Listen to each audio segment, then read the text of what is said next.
I'm going to spend $50 billion to create 51% of the mining capacity in the world, and I'm going to steal all the Bitcoin in the world and take down the Western financial system.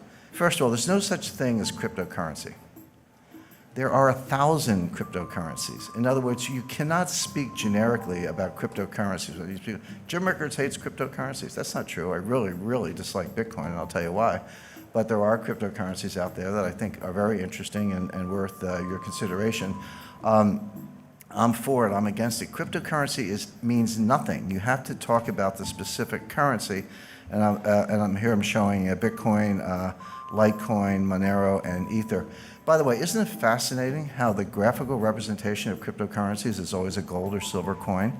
Bitcoin's gold and Litecoin's silver, Monero's both, and Ether is gold. I mean, what are they trying to say? I think that psychologically what they're saying is, well, this is nothing, but if we pretend it's a gold coin, then someone will buy it.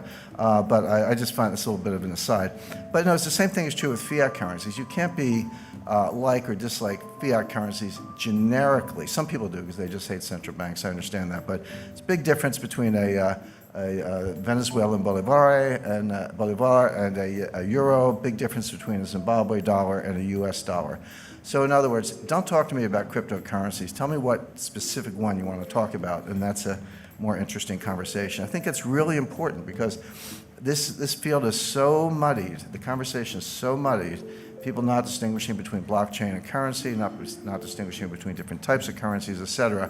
I think we need to step back, take a deep breath, and be rigorous in our analysis and think about what we're actually talking about. There's no such thing as a blockchain. There are hundreds of blockchains. In other words, every currency, every token, every so-called smart contract, if you're using Ether, has a different blockchain. So there are at least hundreds, perhaps thousands of blockchains, new ones being created every day. So again, don't talk to me about blockchain. Tell me which specific blockchain you're talking about, because they're not all the same, and this is critical. The main difference, there are many differences in this blockchain technology, but the main difference is validation. Because remember, the whole idea of cryptocurrencies and blockchain and the original Bitcoin and what Satoshi Nakamoto came up with is that we're going to have a trustless system. We're not going to trust banks. We're not going to trust clearinghouses. We're not going to trust exchanges. We're not going to trust central banks. We're not going to trust anybody. We're going to have a decentralized system that a community can validate, and we don't have to rely on anybody in particular. That was the original idea. So the question is, what's your method of validation? And that's what distinguishes one blockchain from the other. So I've listed 4 of them here, but there are others. Proof of work, that's what blockchain uses. And you know what the work is? You gotta factor these, 87-digit prime numbers into prime factors. It's a lot of computer crunching, completely clunky, completely inefficient, non-sustainable. I'll talk about that in a second, but that's Bitcoin. There's something else called proof of stake, meaning this is what Ether is based on. You demonstrate that you have a certain percentage of the processing power, so you step up based on your stake. There's proof of space. Space is storage space on a hard drive, so I get to vote on the blockchain. I get to vote on validating the blockchain because I've decided to devote a certain amount of my hard drive to that process. There's a new coin called Space Mint. And then there's the Byzantine Agreement, or Byzantine Agreement. There's a version of that called the Federated Byzantine Agreement, which I personally think is the best, much more robust to some of the problems we're talking about, and there are others. But the point is, don't talk about blockchain. Say, okay, what's your governance model? What's your validation model, et cetera? And then ask yourself, is that sustainable? Is that robust? Will that resist an attack? Are your cryptocurrencies going to be stolen? These are the questions you have to ask yourself, and there are no generic answers. So I cannot emphasize enough. Coin by coin. I hate to use the word coin, whatever, token by token, blockchain by blockchain. Be rigorous and ask yourself what's sustainable.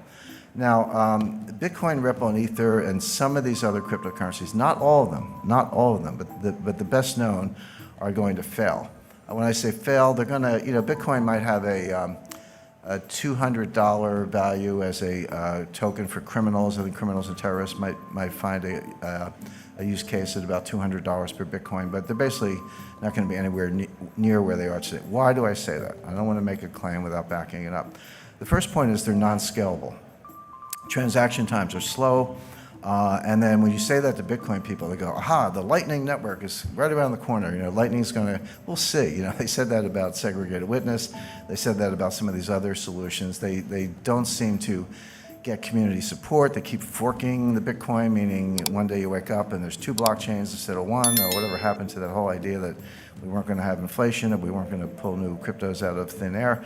But these solutions, you have to understand what the solution is. So what they're saying is nobody has a solution for the inherent slowness, clunkiness, non-scalability of the original Bitcoin blockchain. There's no solution for that. So when you hear about solutions, what are they? Well, what they're saying is take a bunch of transactions offline. So everybody in the room could form a group, or let's say every coffee shop in Brooklyn, New York, every coffee shop in Vancouver could form a group. And all the people who want to buy coffee would join that group. And we would agree, so we're in our own little bubble over here, and we would agree that all of our Bitcoin transactions among each other don't go on the blockchain. They just get settled in this sort of separate cloud over here, and then we net them out.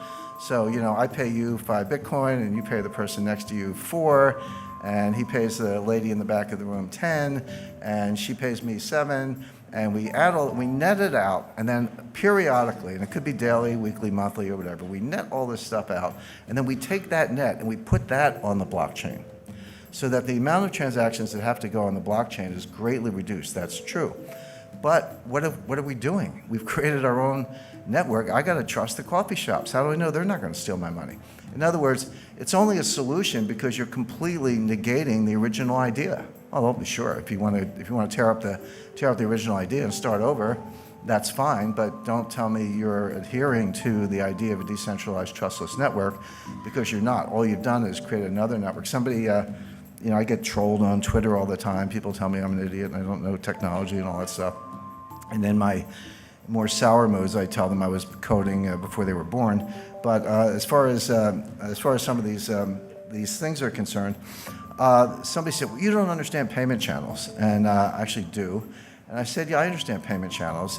We had those in the 50s. They were called party lines, which is, you pick up the phone and someone's talking. You got to ask them to get off the phone so you could go. In other words, there was an AT&T network, at least in the United States, but other people could jump in on this little side thing. That's all it is. These are party lines.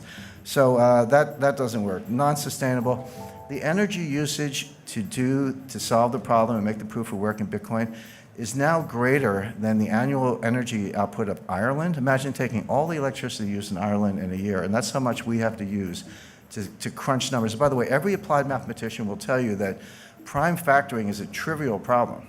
It's like an uninteresting problem. But it takes a lot of computing power to do it because the numbers are so big and the possibilities are so great. So we're just wasting the entire electrical usage of Ireland. In a few years, it's going to be the entire electrical usage of Japan.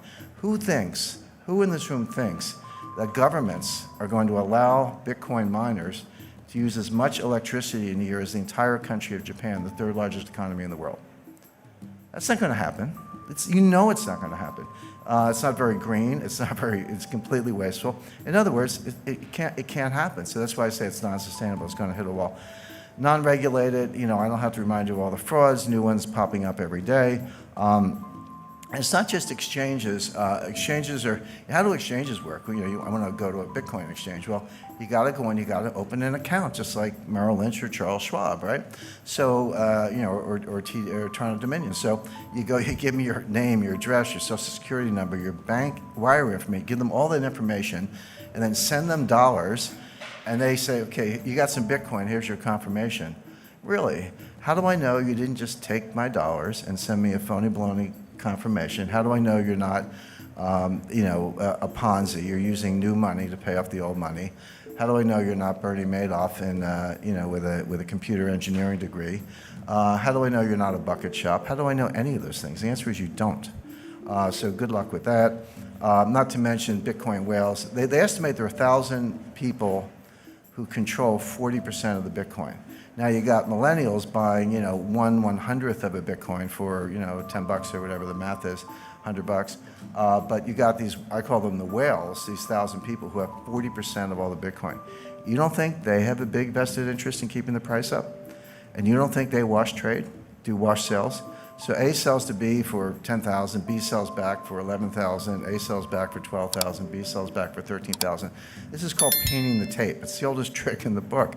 And there's no profit and loss because we're selling the same Bitcoin back and forth. But what we are doing is creating a ticker that gets the millennials, I shouldn't pick up millennials, 3 millennial children, but gets people all over the world, maybe a garage mechanic in South Korea took out a home equity loan or hawked his inventory, put his entire life savings into Bitcoin and has now been wiped out and is desperate and suicidal. That's what's going on. It's basically rich people stealing from the poor. Not a good business model in my view. And then finally, there's no use case other than criminals, terrorists, or tax evaders. Why is Bitcoin better than Visa unless you're a criminal? Now, if you're a criminal, I get it. If you're buying child pornography, you want to use the dark web and use some cryptos and all that. And if you try doing that with Visa, you'll probably get a call from the FBI. So I understand why it's good for criminals. But if you're not a criminal, if you're not a tax evader, if you're not buying child pornography, if you're not an arms dealer, if you're not a terrorist, then why is Bitcoin better than Visa? There's really no use case for it other than crime. And then it's not elastic. And this is important because there's a finite number of Bitcoins, 21 million Bitcoin. They're getting closer to that level every day. And everyone's like, this is a good thing because, you know, the problem with central banks is they print all this money and we're going to have inflation. By the way, we haven't had any inflation for the last 8 years. Separate issue. I'll come to that if we don't run out of time. But, you know, we hate central banks. They print too much money, blah, blah, blah. So we're going to cap the number of Bitcoin. But money supply has to be elastic. It can't be too elastic. The problem with central bank money is that it's too elastic. The reason, by the way, gold is such a good form of money is that it grows slowly. It grows at about the tempo of world growth. It grows at about the tempo of population growth. Not exactly, but close enough that it's the best form of money anyone's ever discovered. But the problem with Bitcoin, when you hit a hard stop, which they will, and the economy keeps growing, but you want to back it with Bitcoin, so here's your money supply and here's your economy, that's inherently deflationary, right? Because each Bitcoin's got to support more and more growth, meaning your Bitcoin is worth more in theory, but the problem is you never get there. Why? Because if you have a deflationary currency, there's no bond market. The money supply grows based on credit, based on loans, based on various forms of borrowing. The money supply is just a foundation, and the economy grows with credit. Nobody wants to borrow in a form of money that's going to be more expensive when you pay it back. I'm not talking about interest. That's always part of the equation. But I'm saying the money itself is worth more when you have to pay back the loan. No one's going to borrow on that loan, therefore no bond market, therefore no viable form of money. So these are all the reasons why this is going to hit the wall.